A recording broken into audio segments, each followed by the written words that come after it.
कहानी की शुरुआत में हमें डैन और बेकी नाम की लड़की को दिखाया जाता है जो कि माउंटेन क्लाइंबर है। दोनों की अभी नई नई शादी हुई है। दोनों को पहाड़ों पर चढ़ने का बहुत शौक है और अभी भी ये पहाड़ पर चढ़ रहे होते हैं। बेकी के साथ उसकी हंटर नाम की दोस्त भी होती है। जब डैन ऊपर चढ़ रहा होता है तभी उसे एक घोंसला दिखता है और जब वो उसके अंदर हाथ डालता है तो उसके अंदर का पक्षी उड़ जाता है, जिस वजह से डैन का बैलेंस बिगड़ जाता है और वो ऊपर से नीचे गिर जाता है। रस्सी के साथ बंधा होने के कारण वो हवा में लटक जाता है और अब ना वो ऊपर आ सकता है और ना ही नीचे। बेकी डैन को बचाने की कोशिश करती है लेकिन वो नहीं कर पाती और तभी डैन की रस्सी का क्लिप निकल जाता है। डैन की ऊपर से गिरने के कारण मौत हो जाती है। करीब इससे 1 साल बाद हमें बेकी को दिखाया जाता है जो पूरी तरह अब शराब में डूब चुकी है क्योंकि वो अपने पति डैन से, जिससे वो बहुत प्यार करती थी, जिसकी अस्थियां भी उसने अभी तक विसर्जित नहीं की है, उसकी अस्थियां अब भी उसके पास हैं। बेकी की जिंदगी में अब उदासी और अकेलेपन के अलावा और कुछ भी नहीं है। अब बेकी के पास उसकी दोस्त आती है जो डैन के पहाड़ से गिरने के वक्त उसके साथ थी। हंटर बेकी को देख के बहुत खुश होती है। जब उसे पता चलता है कि बेकी ने अपनी जान लेने की कोशिश की तो वो बेकी से कहती है कि हमें दोबारा क्लाइंबिंग करनी चाहिए और उसके बाद वो अपने मोबाइल पर एक टावर, जो कि एक टीवी टावर है, और इस टावर की ऊंचाई होती है 2000 फीट। ये टावर बिल्कुल सुनसान और वीराना इलाके में होता है जहाँ पर कोई भी आता जाता नहीं है। हालांकि बेकी इस जगह नहीं जाना चाहती। जब उसकी दोस्त कहती है कि तुम टावर पर चढ़ने के बाद डैन की राख को वहां से उड़ा देना, इससे डैन की आत्मा को शांति मिलेगी, तो बेकी मान जाती है और अब ये उस टावर की ओर निकल पड़ते हैं। हंटर की सोशल मीडिया पर फैन फॉलोइंग बहुत ज़्यादा होती है और जिसके कारण ये रास्ते में मोबाइल पर फोटो और वीडियोस बनाते हैं। हंटर उन फोटोज और वीडियोस को इंस्टाग्राम पर पोस्ट कर रही होती है। अब ये अपने सामने टावर को देखते हैं जो कि आसमान की ऊंचाइयों को छू रहा होता है। इस टावर की ऊंचाई करीब 2000 फीट होती है। आज से पहले इन्होंने कभी भी इतनी ऊंचाई पर चढ़ने की कोशिश नहीं की और अब ये धीरे धीरे ऊपर चढ़ना शुरू करते हैं। बेकी बहुत ज़्यादा डर रही होती है क्योंकि वो जानती है कि जिससे ये टावर बना है उसका लोहा बहुत पुराना है। उसकी आवाज़ उसे लगातार सुनाई दे रही होती है और धीरे धीरे वो हंटर के पीछे ऊपर चढ़ रही होती है। जब ये आधे टावर तक पहुंच जाते हैं तो इन्हें एहसास होता है कि हवाएं बहुत तेज हैं।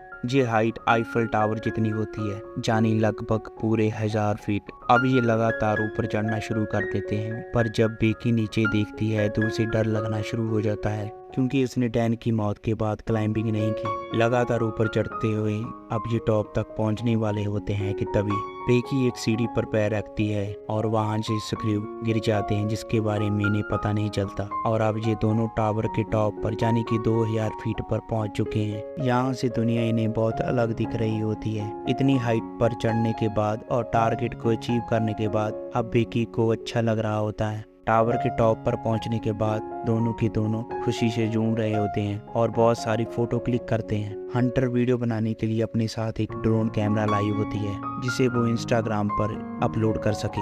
हंटर एक्साइटमेंट में टावर से नीचे लटक जाती है और बेकी को उसकी फोटो क्लिक करने के लिए कहती है। इसके बाद वो बेकी को भी ऐसा करने के लिए कहती है। बेकी भी उसके कहने पर ऐसा ही करती है। अब ये दोनों बहुत खुश होते हैं और अब बेकी डैन की राख को हवा से उड़ा देती है जिससे उसको बहुत तसल्ली मिलती है और दोनों की दोनों बहुत ही इमोशनल हो जाती हैं। अब बेकी डैन को फाइनली अलविदा कह चुकी है, यानी कि उसकी जिंदगी की अब फिर से एक नई शुरुआत होगी और अब दोनों की दोनों अपना सामान पैक करके नीचे जाने की तैयारी करते हैं। सबसे पहले बेकी नीचे उतरती है और तभी जो चढ़ते वक्त सीढ़ी का स्क्रू निकल गया था उस जगह से सीढ़ी टूट जाती है। बेकी हवा में लटक जाती है पर रस्सी की वजह से वो नीचे नहीं गिरती, जिसके बाद हंटर उसे वापस ऊपर खींच लेती है। बेकी के पास जो बैग था जिसमें खाने पीने की कुछ चीजें थी वो बेकी से नीचे गिर जाता है और डिश पर अटक जाता है। यहाँ तक पहुँचना लगभग पूरी तरह नामुमकिन है। इसके बाद ये अपने मोबाइल चेक करते हैं। इतनी ऊंचाई पर होने के कारण मोबाइल पर नेटवर्क नहीं आ रहा था, यानी अब दोनों की दोनों 2000 फीट की ऊंचाई पर फंस चुकी हैं। यहाँ दूर दूर तक कोई भी नहीं होता।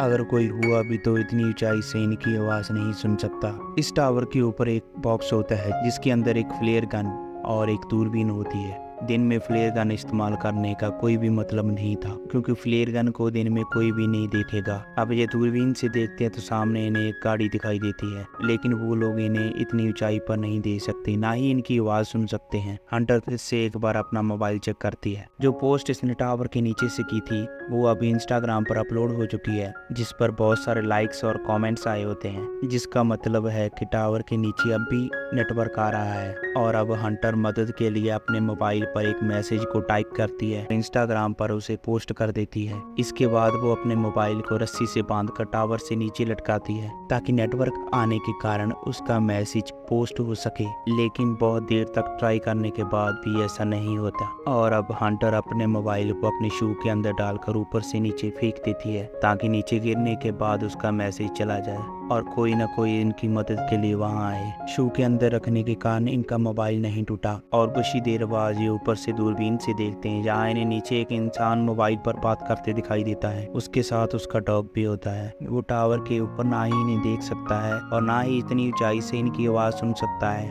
वो अपने मोबाइल पर बात करने में बहुत ज़्यादा मगन होता है। उसे अपनी प्रेजेंस का एहसास दिलाने के लिए ये ऊपर से एक और शू नीचे फेंकते हैं। हालांकि वो इस शू को देख लेता है, लेकिन उसे लगता है कि ये शू यहाँ पर पहले से ही था, और वो अपने डॉग के साथ यहाँ से जाने लगता है। और तभी बेकी फ्लेयर गन चलाने की कोशिश करती है, पर हंटर उसे रोक लेती है और कहती है कि रात होने का हमें इंतजार करना होगा, रात को वो हमारी फ्लेयर गन को देख लेंगे। कुछ देर बाद अंधेरा होने पर ये फ्लेयर गन चलाते हैं, साथ ही अपने हाथ से मोबाइल की टॉर्च को ऑन करके अपने हाथ से हिलाना शुरू कर देते हैं। इनके सामने एक आरवी गाड़ी खड़ी होती है, जिसमें कुछ लोग कैंपिंग कर रहे होते हैं। वो लोग इन्हें देख लेते हैं, लेकिन वो लोग इनकी मदद करने के लिए नहीं आते, बल्कि इनकी गाड़ी को चुरा कर वहाँ से निकल जाते हैं, जिससे ये दोनों की दोनों बहुत निराश हो जाती है। जैसे जैसे रात होती है इनको नींद आना शुरू हो जाती है। ये वहाँ पर सो जाती हैं, लेकिन जगह बहुत कम है।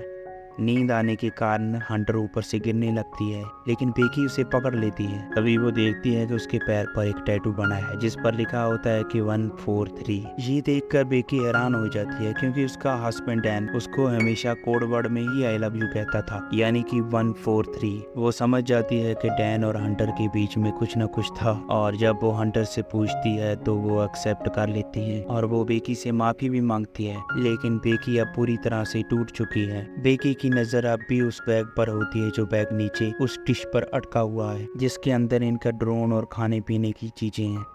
किसी भी कीमत पर इन्हें उस बैग को ऊपर लाना होगा, पर वहाँ पर सीढ़ियाँ नहीं होती, इसलिए बैग तक पहुँचना इतना आसान नहीं है। पर हंटर, जो कि बहुत ही साहसी होती है, वो रस्सी की वजह से नीचे जाना शुरू करती है, पर इससे पहले कि वो डिश तक पहुंचती रस्सी खत्म हो जाती है और हंटर जंप लगाकर डिश तक पहुंच जाती है। अब उसके पास बैग है, लेकिन रस्सी उससे बहुत दूर होती है, और वो सेल्फी स्टिक से बैग को रस्सी में अटकाती है और उसके बाद खुद भी जंप मारकर रस्सी को पकड़ लेती है और रस्सी को पकड़कर ऊपर चढ़ना शुरू करती है। हंटर के हाथ जख्मी होने के कारण उसके हाथ से रस्सी छूट जाती है और वो नीचे गिर जाती है। लेकिन जब बेकी नीचे देखती है तो वो अब भी रस्सी से अटकी हुई होती है और वो उसे रस्सी के साथ ऊपर खींच लेती है, जिस वजह से हंटर की जान बच जाती है। अब इनके पास इनका ड्रोन है, जिसको मदद मंगाने के लिए यूज कर सकते हैं, और अब ये पेपर पर लिखते हैं कि हमें मदद की जरूरत है और हम टावर पर फंस चुके हैं, और उस पेपर को ये ड्रोन के साथ फिक्स कर देते हैं और अब ये ड्रोन को उड़ाते हैं। पर तभी इन्हें पता चलता है कि ड्रोन की बैटरी लो है, वो सामने दूर दिख रहे घर तक नहीं पहुंच सकता,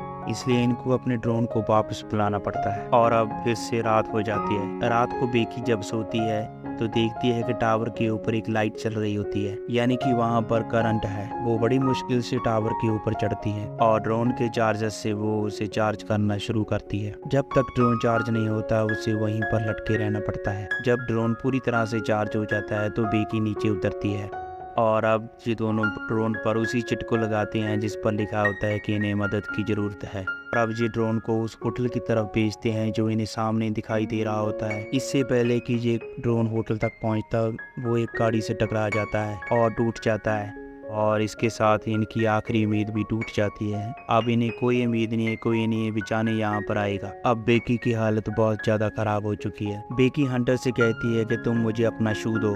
मैं एक बार फिर से अपने मोबाइल पर मैसेज करके अपने डैड को सेंड करती हूँ। अगर हम नीचे फेंकेंगे तो शायद मेरे मोबाइल पर नेटवर्क आ जाए, मेरे डैड को सेंड हो जाए, वो हमारी मदद के लिए यहाँ पर आ सकते हैं। लेकिन हंटर उसे शू देने से मना कर देती है और तभी उसे एहसास होता है कि उसके साथ हंटर नहीं है, वो बिल्कुल अकेली है। दरअसल जब हंटर नीचे बैग लेने के लिए गई थी और ऊपर आते वक्त उसके हाथ से रस्सी छूट गई थी, जिससे उसकी मौत हो गई थी और अब भी उसकी बॉडी डिश पर पड़ी होती है। और अब बेकी को पता चल चुका है कि वो इस टावर पर अब बिल्कुल अकेली है और उसके जीने की उम्मीदें अब पूरी तरह से खत्म हो चुकी हैं।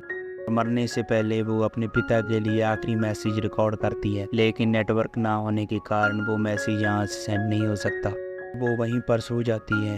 जब वो सुबह नींद से उठती है तो देखती है कि गिद्ध उसकी जख्म को खा रहा है और उसे गर्दन से पकड़कर वो मार देती है, जिसका मतलब ये है कि अब उसके पास खाना है। इसको खाने के बाद उसके अंदर कुछ ताकत आती है और अब वो तय करती है कि वो अब रस्सी के सहारे नीचे डिश तक जाएगी, जहाँ पर उसकी दोस्त हंटर की बॉडी है। बड़ी मुश्किल से वो रस्सी से नीचे उतरती है और नीचे डिश तक यानी हंटर की बॉडी तक पहुँच जाती है, जिसके बाद वो हंटर के शू के अंदर अपने मोबाइल को रखती है और हंटर के पेट में अब शू को डालकर उसे नीचे धक्का दे देती है ताकि उसका फोन ना टूटे। दरअसल पिछली बार जब इन्होंने सेल फोन के साथ शू को नीचे फेंका था तो वो डिस्ट्रॉय हो गया था, जिस वजह से इनका मैसेज कभी डिलीवर हुआ ही नहीं। और अब जब बेकी ने हंटर की बॉडी के अंदर शू को डालकर नीचे फेंका है, वो पूरी तरह से सेफ रहेगा। एक बार फिर से यहाँ पर रात हो जाती है और बेकी के फादर टावर के पास पहुंच जाते हैं। वो देखते हैं कि टावर के आसपास बहुत भीड़ है और वहां पर बेकी की डेड बॉडी है जिसे पुलिस ले जा रही है।